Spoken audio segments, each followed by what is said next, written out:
du torse d'Ima vers le bas, et ailleurs qu'il va du nombril vers le bas car dans un cas cela se référait à avant la pénétration des cerveaux d'Eaba, et dans l'autre cas après la pénétration des cerveaux d'Eaba. Comprends bien cela. Ceci sera longuement expliqué plus loin à propos de la Keter de Zahir Anpin. Mais revenons à notre sujet, car après la naissance ce n'était que l'image d'Ima qui avait pénétré, et Zahir Anpin n'avait pas pris sa Keter mais uniquement le tiers inférieur de la Tiferet de Bina. Il se trouve que ce qui pénétra dans Zahir Anpin en provenance de Bina ce furent 4 attributs et un tiers, soit Netza, Od, Yesod et Malkout de Bina, ainsi que le tiers inférieur de sa Tiferet. Et ce qu'il manquait de Bina a dû se dédoubler, c'est-à-dire les 2 tiers de Sabina, les 3 attributs complets d'Ahat, Ezed et Gebura, ainsi que les 2 tiers supérieurs restants de sa Tiferet qui n'avaient pas pénétré dans Zahir Anpin. Ceci correspond donc à 4 attributs et un tiers, et ils se dédoublèrent, grandirent et firent émaner les 4 autres attributs et un tiers qui étaient manquants. C'est grâce à cela que la Bina supérieure fut achevée,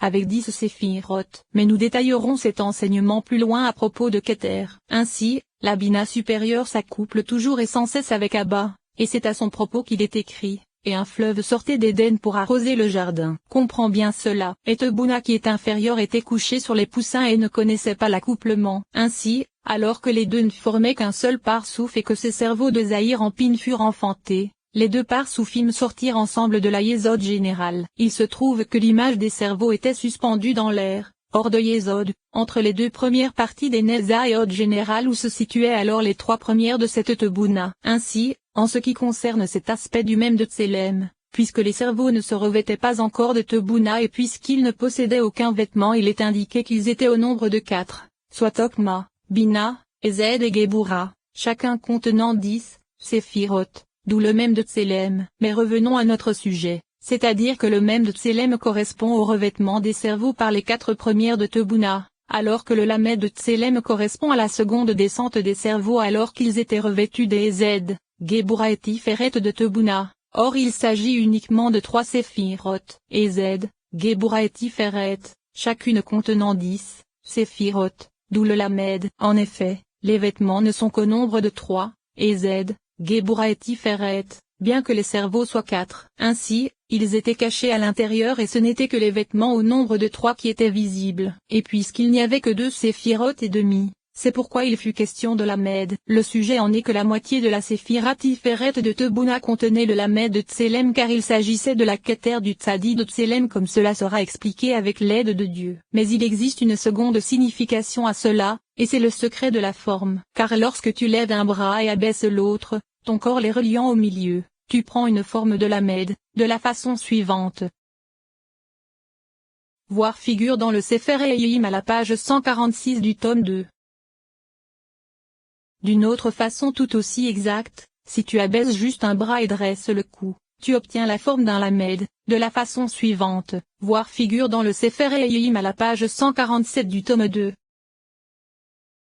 Sache que partout où la sainteté descend, elle laisse une empreinte, sa racine et son principe restent donc à cet endroit. Et c'est ce qui ne peut pas se propager vers le bas à cause de sa clarté. C'est pourquoi le même de Tselem correspond à l'aspect essentiel qui a l'impossibilité de descendre plus bas. Puis nous avons le Lamed qui lui est inférieur, et enfin le Tzadi qui est l'aspect le plus inférieur et qui correspond à la clarté que Zahir Anpin ne peut recevoir dans son intériorité. Avec tout cela il ne pouvait la recevoir que par l'intermédiaire des vêtements des réceptacles des Netza, Od et Yesod d'Ima comme cela a été indiqué. Il se trouve que Zahir Anpin n'avait pas la force de recevoir les 2 premiers aspects que sont le même et le Lamed de Tselem, et ils restèrent à entourer sa tête mais pas comme les autres lumières environnantes, même sur les côtés. Souviens-toi de cela. Et ce sont les 2 aspects environnants de Zahir Anpin comme cela a été expliqué dans nos paroles à propos du premier enseignement. Ensuite, le Tzadi correspond à la 3e descente des cerveaux dans les Gebura, Tiferet, Netza, Od et Ezed de Tebuna, lorsqu'ils se revêtirent de Zahir Anpin lui-même, dans son intériorité. Ainsi, la longueur des 9 portions contenues dans les Netza, Od et Ezed de Tebuna correspondait uniquement à la taille des 9 séphiroth de Zahir Anpin, et il ne pouvait donc pas en supporter davantage. C'est pourquoi ce ne furent que les Netza, Od et Ezed de Tebuna qui pénétrèrent en lui. Comprends bien ceci. Il me semble, à moi et Yim, qu'il faille étudier ce qu'il a été dit. En effet, il est écrit ici à propos de l'image qu'elle se trouve dans la première Tebuna qui est seconde, alors que dans le premier enseignement il est écrit qu'elle se trouve dans la seconde Tebuna qui est troisième. Et il me semble que le principe de la chose c'est ce qu'il est écrit avant, car il s'agit ici d'un résumé. La preuve en est que la naissance se fit au-dessous de Yesod, c'est-à-dire dans les trois parties centrales des Netzah, Od et Yesod. Ainsi, le même de Tselem se trouve dans les quatre premières de Tebuna, comme cela sera dit ultérieurement, et cela signifie assurément que ce même de Tselem se trouvant dans les quatre premières de Tebuna se trouve dans la seconde Tebuna qui est troisième puisque les quatre premières se trouvent dans les trois centrales de la première Tebuna qui est seconde puisqu'elle commence à partir du torse comme nous le savons. Il faut également étudier le fait qu'il soit dit ici que ce même de Tselem ne se revêtit pas, alors qu'il est dit ailleurs qu'il se revêtit. Il me semble, à moi et Yim, que l'ensemble des trois aspects de l'image se revêtirent de la troisième Tebuna. Mais puisque le même de Tselem se revêtit des quatre premières de cette Tebuna ce furent quatre séphirotes entières qui étaient visibles, ce qui n'était pas le cas du Lamed de Tselem qui se revêtit des trois centrales et dans le cas duquel ce n'était pas quatre séphirotes qui étaient visibles mais seulement trois. Ceci est véritable. La preuve en est que l'image est appelée ainsi car Tselem a la valeur numérique 161 et correspond à la totalité du parsouf de Tebuna. Et il en est de même pour la lettre même simple qui contient également Tebuna puisqu'elle correspond à ces quatre premières. Et elle ne correspond pas seulement au cerveau sans vêtements. Lorsqu'il est dit dans cet enseignement qu'elle ne se revêtit pas cela signifie que les vêtements sont également l'aspect des quatre cerveaux, des quatre premières. Ainsi, le tout correspond au cerveau, et on ne peut déceler qu'il s'agit d'un vêtement. Mais ce n'est pas le cas des trois centrales ou des trois inférieures car on parle là de vêtements. Il faut également étudier le fait que dans le premier enseignement nous avons dit que le même de Tselem se revêtit des six premières séphirotes de Tebuna, jusqu'au torse. Et Lamed s'adit des trois inférieurs de Tebuna,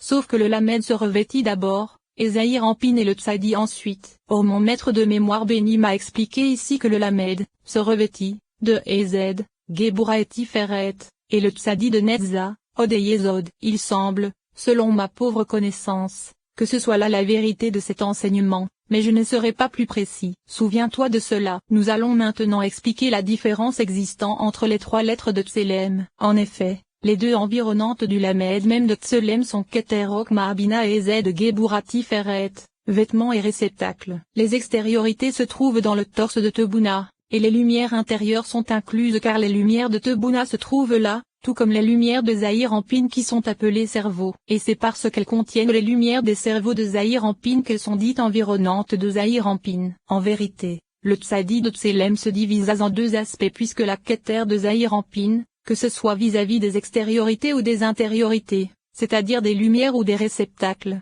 provient uniquement de Tebuna, sans aucune participation de Zahir Ampin. En réalité, il s'agit de l'aspect du tiers inférieur de la Tiferet de Tebuna ou bien de ces deux tiers comme cela a été indiqué. Et ce tiers de la Tiferet de Tebuna, que ce soit vis-à-vis des lumières ou des réceptacles, le tout provient uniquement de Tebuna, sans aucune participation de Zahir Ampin. En vérité, c'est lorsque l'aspect de ce tiers descend, entoure et couronne la tête de Zahir Ampin et ses cerveaux comme cela a été expliqué. C'est pourquoi elle est considérée comme faisant partie de Zahir Ampin. Mais ceci n'est pas le cas des environnantes car elles se tiennent au-dessus de sa tête et non sur les côtés comme Keter. Ainsi, c'est parce que les environnantes possèdent une participation de Zahir Ampin, bien qu'elles en soient éloignées, qu'elles sont appelées environnantes de Zahir Ampin. Et bien que Keter ne possède aucune participation de Zahir Ampin que ce soit vis-à-vis des lumières ou des réceptacles, puisqu'elle l'entoure de tous les côtés jusqu'au torse comme cela a été indiqué, elle est considérée comme faisant partie de Zahir Ampin. En vérité, en ce qui concerne le Tsadi de Zahir Ampin qui correspond au cerveau qui pénétrèrent en lui, c'est-à-dire Okma Bina et Da'at, les vêtements et les réceptacles sont de Netzah Od et Yesod de Tebuna uniquement, alors que les lumières sont uniquement de Zahir Ampin. Il existe donc trois divisions, même et Lamed qui sont les environnantes, et Keter ainsi que le Tsadi qui correspondent aux Okma Bina et Da'at intérieurs, car les environnantes sont uniquement le torse de Tebuna, alors que les lumières possèdent une composante de Tebuna et une autre de Zahir Ampin. Et Keter correspond au torse et aux lumières de Tebuna uniquement, alors que Okma Bina et Da'at qui sont le Tsadi de Tselem sont le torse de Tebuna et les lumières de Zahir Ampin. Nous en avons terminé avec ce résumé. Cinquième enseignement. Ainsi, nous avons expliqué le sujet du même Lamed de Tselem qui correspond à deux environnantes apparues à partir de l'aspect du revêtement des cerveaux dans deux parties, la première dans les quatre premières Keter, Okma Bina et Da'at de Tebuna et la seconde dans Ez, Gebura et les 2/3 supérieurs de la Tiferet de Tebuna où les réceptacles étaient uniquement de Tebuna, sans aucun réceptacle de Zahir-Anpin. En vérité, les lumières avaient une participation de Tebuna et de Zahir-Anpin à l'intérieur des réceptacles de Tebuna. Nous allons maintenant expliquer le sujet de la Keter de Zahir-Anpin qui apparut à partir du dernier tiers de la Tiferet de Tebuna, ou parfois à partir des 2/3 comme nous l'avons indiqué. Et le réceptacle ainsi que la lumière proviennent tous les deux de Tebuna. Or c'est également une environnante. En vérité, puisqu'elle le couronne et l'entoure de tous côtés, elle est appelée Keter, mais elle ne l'environne pas car une environnante se trouve au-dessus de la tête et non sur les côtés, par le secret du verset, une ombre sur sa tête. Nous allons d'abord expliquer pourquoi elle ne prit que le dernier tiers de la Tiferet de Tebuna. Il y a à cela 3 raisons, la première à cause d'Ima elle-même, la seconde à cause de Zahir-Anpin, et la troisième à cause de la Noukba Rachel. La première raison c'est, comme cela a été dit, qu'en correspondance avec les 4 attributs et un tiers qui pénétrèrent dans Zahir-Anpin il devait exister 4 autres attributs et un tiers plus élevés pouvant grandir et se dédoubler afin de compléter le nombre des 10 séphiroth, et il commençait à partir des 2/3 inférieurs de la Bina se trouvant en elle. Ainsi, Keter, Okma et le tiers supérieur de Bina restèrent et ne grandirent ni ne se divisèrent avec eux, une moitié en haut et une moitié en bas pour compléter le manque des inférieurs comme cela a été indiqué. Or si la Keter de Zahir-Anpin avait pris 2/3 de Tiferet cela aurait donné 4 attributs et 2/3, manquants, que Zahir-Anpin aurait pris, et il aurait fallu, en correspondance, que la totalité de Bina, Da'at, et Z, Gebura et le tiers supérieur de Tiferet se dédouble afin de se diviser et de compléter les 4 attributs et 2/3 manquants. Or ceci est impossible. Le sens en est,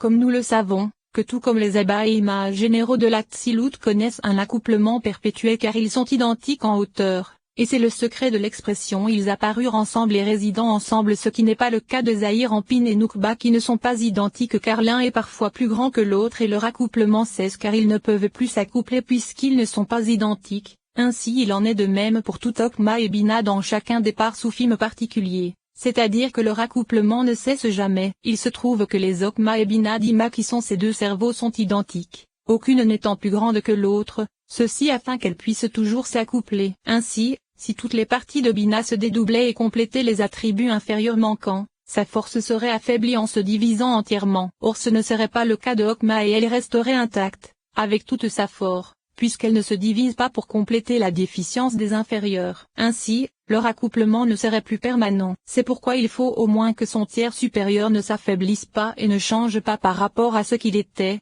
afin que ce tiers soit identique à Okma. Le sujet en est que Bina correspond à la forme du E, avec 3 axes, un axe à droite, un axe à gauche, et un axe au centre. Or le sommet des 3 axes, c'est-à-dire les 3 premières que sont ces Okma, Bina et Da'at, est complet et suffisant, alors que le reste des axes correspondant aux 6 extrémités, soit Ez, Gebura, Tiferet, Nezza, Od et Yesod, doit descendre pour les besoins des enfants. C'est donc grâce à ces 3 premières de Bina que le verset suivant peut s'accomplir, et un fleuve sortait d'Éden, et leur accouplement est permanent comme cela a été indiqué à propos de Bina et Tebuna. Comprends bien cela. Le sujet de leur division c'est que chaque aspect contient toujours 3 premières et 6 extrémités, les 2 formant 2 aspects indépendants. Mais il existe une autre signification proche de ce qui vient d'être indiqué. C'est-à-dire que les 3 premières sont toujours identiques entre elles. Ainsi, Keter et Okma ne peuvent se dédoubler. Or, si Bina se dédouble elle devient alors différente vis-à-vis d'elle et n'est plus aussi éminente pour leur être identique. C'est pourquoi ce tiers supérieur se trouvant en elle reste identique et aussi éminent qu'elle. En ce qui concerne la seconde raison reliée à Zahir-Anpin lui-même, c'est que si sa Keter se trouvait au-dessus du torse, d'Ima, ce qui correspond aux 2/3, il se trouve que Tebuna devrait descendre et pénétrer davantage à l'intérieur de Zahir-Anpin, car lors de la pénétration des 2/3 de la Tiferet se trouvant en elle, son axe central qui correspond à sa Yesod situé au-dessous de sa Tiferet se propagerait et descendrait davantage, jusqu'au nombril de Zahir-Anpin qui se trouve à l'extrémité des 2/3 de sa propre Tiferet. Ainsi, les Assadim qui se propagent dans Zahir-Anpin pour le faire croître et l'éclairer comme cela a été indiqué dans les enseignements précédents, serait maintenant très éminente et ne pourrait pas se révéler jusqu'aux tiers inférieurs de Zahir-Anpin. Il resterait donc sans lumière car la Yesod de Bina descendrait jusqu'en bas et les recouvrirait comme nous le savons. Cependant, maintenant que Tebuna pénètre dans Zahir-Anpin qu'à partir du tiers inférieur de sa Tiferet uniquement, il se trouve que Yesod qui se trouve sur son axe central ne se propage que jusqu'au torse, à l'extrémité du tiers supérieur de la Tiferet de Zahir Anpin. Et à ce moment-là, les Assadim éclairent et révèlent Zahir Anpin plus que ce que cela serait si la